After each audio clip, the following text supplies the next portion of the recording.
Bonjour à tous et bienvenue sur ma chaîne. Aujourd'hui on va faire le lien avec la première vidéo de cette chaîne, à savoir mon voyage en Islande.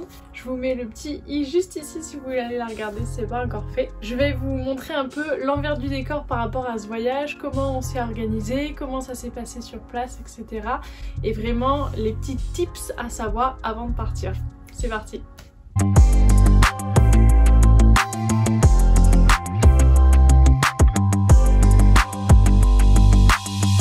L'Islande c'est pas un très grand pays mais il y a beaucoup de choses à voir, donc il faut choisir un itinéraire et malheureusement en une semaine où on est parti on n'avait pas le temps de faire tout le tour. Ça représentait trop de kilomètres par jour, donc on a préféré se limiter sur la zone du sud où il y a vraiment beaucoup de coins touristiques qui sont concentrés vu que c'est plutôt proche de Reykjavik, la capitale.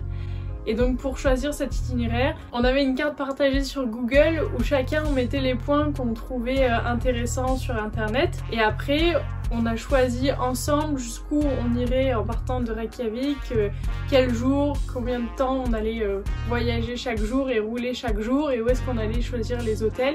Et donc quand vous regarderez les points plus en détail, on est parti de Reykjavik jusqu'à la Diamond Beach, donc environ 500 km de Reykjavik, donc ça représente pas beaucoup de choses, mais comme il y a beaucoup de choses à voir dans tout ça, et ben 7 jours c'était nickel quoi. Le deuxième point important c'est la monnaie, la couronne islandaise et pas l'euro, donc il faut pouvoir payer là-bas sans avoir trop de frais. Pour ça je vous conseille de bien voir avec votre banque si c'est possible là-bas d'avoir des virements gratuits, au moins avec des taux très bas, parce que moi j'ai fait la bêtise en arrivant à l'aéroport d'échanger de l'argent. Je sais pas pourquoi mais dans ma tête si on échangeait de l'argent à l'aéroport c'était forcément pas une arnaque quoi, dans le sens où ça m'a coûté peut-être, il y avait un taux à 10%, et quand je suis repartie en France j'ai rééchangé l'argent donc encore 10%.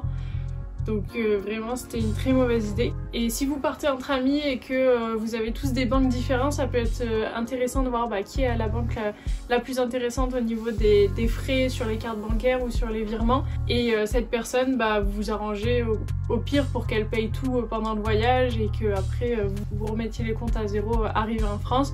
Et comme ça fait moins de frais pour tout le monde et tout le monde est content.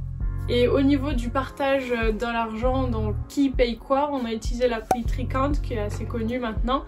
Et elle est très bien faite parce qu'on peut écrire dans quelle monnaie on a payé. Donc si j'ai payé par exemple 100 couronnes, après les gens me devront des couronnes, mais c'est directement fait la conversion dans l'application et ça dit il faut vous devez tant d'euros à la personne alors qu'on a payé pendant tout le voyage en couronne. Donc c'est très pratique pour ça. Et comme ça, pas de prise de tête entre amis. Troisième point que je vais aborder c'est l'hébergement. Donc nous on partait entre amis, on avait décidé que chacun s'occupait de une partie avant de partir. Et du coup une amie à moi s'est occupée des hébergements. Donc en fonction des points et de l'itinéraire qu'on avait défini au départ, elle a vu combien de temps ça nous prendrait chaque jour, quelles activités on pourrait faire chaque jour, et du coup trouver les villes où ce serait intéressant de dormir entre chaque étape. Et après sur Booking surtout, elle a fait toutes les réservations d'hôtels et arrivé sur place on n'a pas eu de soucis, au contraire on a même eu des surprises avec des logements avec un jacuzzi privatif, donc c'était super cool et on a adoré, c'était vraiment très bien. Surtout ce qu'il faut penser pour les hébergements, c'est bien qu'il y ait une cuisine pour pouvoir cuisiner, parce que là-bas la nourriture est très chère, ce qui me fait arriver au quatrième point. Pensez à prévoir de la nourriture dans les valises. Ça paraît ridicule de partir avec des boîtes de thon, du riz, des pâtes, mais c'est indispensable parce que là-bas la vie est très chère. Tous les produits même de base sont chers, je vais le dire encore une fois, mais vraiment c'est ce qui nous a choqué pendant tout le voyage quand on allait faire les courses, c'était exorbitant par rapport à ici, et forcément vu que c'est une île qui sont éloignés de tout, tout est importé du continent. Et donc les taux montent très vite. Donc moi j'avais choisi d'avoir dans ma valise la moitié de vêtements et la moitié de nourriture, et finalement c'était une très bonne idée, ça nous a bien aidé, même si après on a dû faire d'autres achats par la suite sur place, au moins on a quand même évité quelques frais.